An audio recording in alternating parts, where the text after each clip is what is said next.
Welcome to Master Accounts 483. Abhi now we are going to solve a question of debt to equity ratio. I am Vinod Kumar. Question is like this. This question is from T.S. Agrawal. This book. Calculate debt to equity ratio from the following information. Total assets is 1,25,000. Total external liabilities 1 lakh है and current liabilities 50,000 है और हमको निकालना है debt equity ratio. Formula है debt to equity ratio का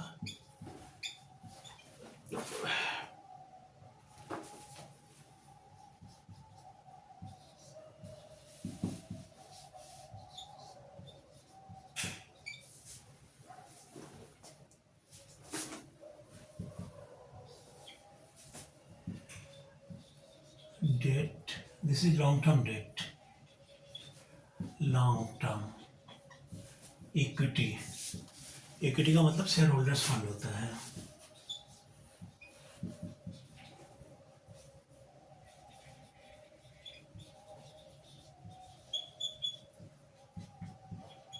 fund. अब date यहाँ पे कैसे पता चलेगा? टोटल एसेट्स है, external liability, total external liability है तो long term. But total external liabilities में से हम करंट लाइबिलिटीज माइनस कर देंगे तो हमको लॉन्ग टर्म मिल जाएगा. तो we can write like this. Long term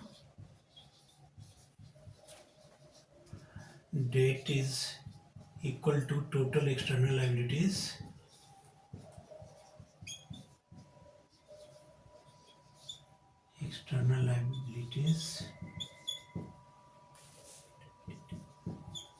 minus current liabilities.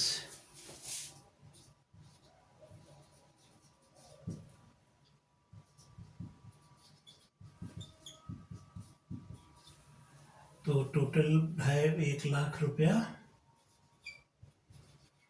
और उसमें से करंट लाइबिलिटीज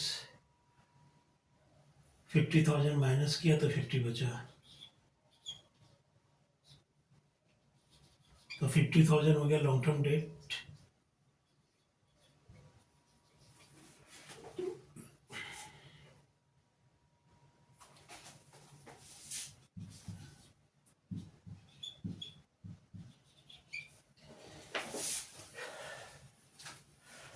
मिटा देता हूँ, ये तो कैलकुलेट कर लिया.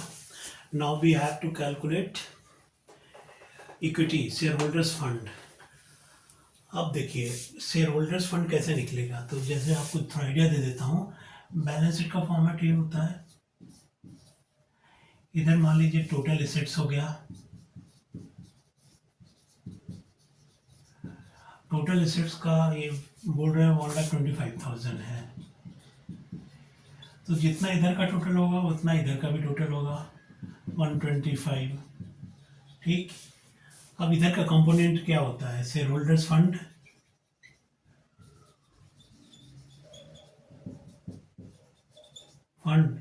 And then long term total external या टोटल लॉन्ग टर्म डेट आप बोल दो. Long term debt. Total long term debt 1 lakh तो इसमें लिखा हुआ है ही है. तो शेयर होल्डर्स फंड जो डिफरेंस होगा बैलेंसिंग फिगर वो 25,000 होगा. चाहे तो ऐसे समझो आप इस तरीके से, नहीं तो आप फॉर्मूला लिख करके लिख सकते हो. Total assets minus total long term debt is equal to share holders fund. ऐसा भी लिख सकते हो. मैंने समझाने के लिए इस तरीके से कर दिया है. तो यहाँ पे अभी आपको शेयर होल्डर फंड आ गया है 25,000. तो यू राइट हियर 25,000. तो 2:1 ये आ गया. और अगर फार्मूला में लिखना है आपको तो you can write like this. Share holders fund और equity is equal to total assets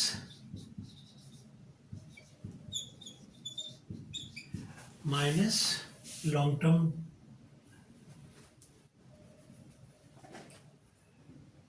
minus total external liabilities.